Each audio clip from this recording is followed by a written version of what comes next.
16 জুলাই জুলাই শহীদ দিবস হিসেবে এটিকে পালন করার উদ্যোগ নেওয়া হয়েছে।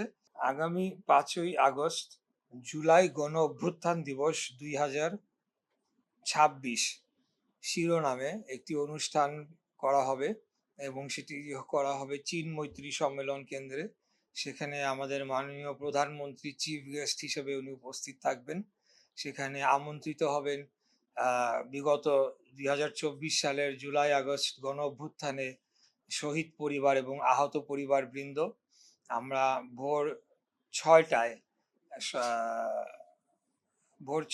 আমরা শাহবাগে আমরা পুষ্পস্তবক অর্পণ করব এবং সেখান থেকে আমরা আমাদের কার্যক্রমটি শুরু করব এবং সেই অনুষ্ঠানে একটি ডকুমেন্টারিও দেখানো হবে। সেখানে বিগত আন্দোলনে কিভাবে বর্বরোচিত হামলা চালিয়ে নিরীহ ছাত্র জনতাকে হত্যা করা হয়েছিল সেই বিষয়গুলো দেখানো হবে এবং আমরা যারা শহীদ পরিবার এবং আহত পরিবার তাদের মধ্য থেকে কয়েকজনের বক্তব্য আমরা শুনবো।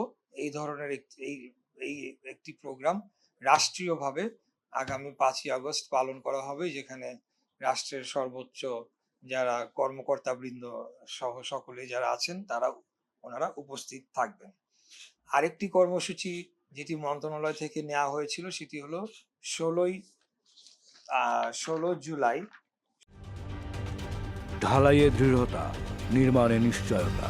প্রিমিয়ার সিমেন্ট, ঢালাইয়ের রাজা। 16 জুলাই শহীদ দিবস হিসেবে এটিকে পালন করার উদ্যোগ নেওয়া হয়েছে এবং সেখানে আপনারা জানেন যে 16 তারিখে 2টি আলোচিত হত্যাকাণ্ড ঘটেছিল। যেই 2টি আলোচিত হত্যাকাণ্ডের পরবর্তীতে আসলে এর একটা প্রভাব শুধু দেশব্যাপী নয় বিশ্বব্যাপী ছড়িয়ে পড়ে এবং এই আন্দোলনকে আরো বেগবান করে তোলে, আরো ত্বরান্বিত করে তোলে।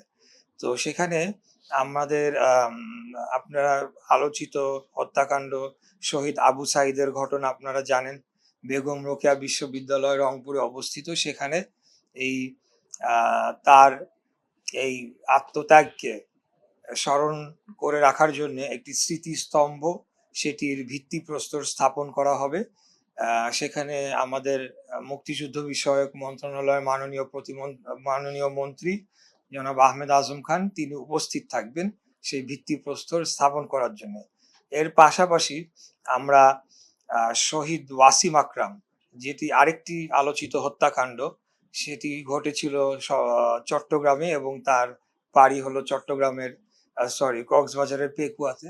তো সেই জায়গাতে আমরা একই রূপে একই মর্যাদায় একটি স্মৃতিস্তম্ভ স্থাপন করব এবং সেটি পরবর্তীতে সেটির নকশা চূড়ান্ত করা হবে, কিন্তু সেই দিন আমি সেখানে গিয়ে সেটির ভিত্তিপ্রস্তর স্থাপন করব। এটি আমাদের 16 তারিখের কর্মসূচি।